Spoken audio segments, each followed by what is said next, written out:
In this video, I'm going to show you how to stop recording on YouTube TV if you've started a manual DVR recording or want to manage your saved content. Let's get started. YouTube TV automatically records shows and movies for you through its Cloud DVR feature. But sometimes you may want to stop or delete a specific recording. If you're currently recording a live program, simply press the Stop button on the playback controls at the bottom of the screen. This will end the manual recording process. If you're looking to delete a previously recorded show or movie, navigate to the Library tab on YouTube TV.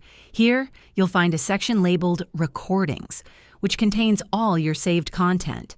Scroll through the list, locate the recording you want to remove, and click the three-dot menu next to it. From the drop-down menu, select Remove or Delete. Confirm your choice when prompted, and the recording will be permanently removed from your library.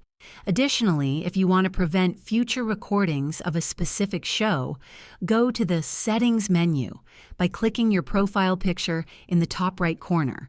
Select DVR Settings and review your scheduled recordings. Find the show you no longer want to record and toggle off the option to save new episodes. This ensures no further recordings are added for that program. If this video helped you, please like and subscribe to the channel for more tips on managing your YouTube TV experience. Thanks for watching, and I hope stopping or managing recordings on YouTube TV is now hassle-free for you. Don't forget to share this video with others who might find it helpful.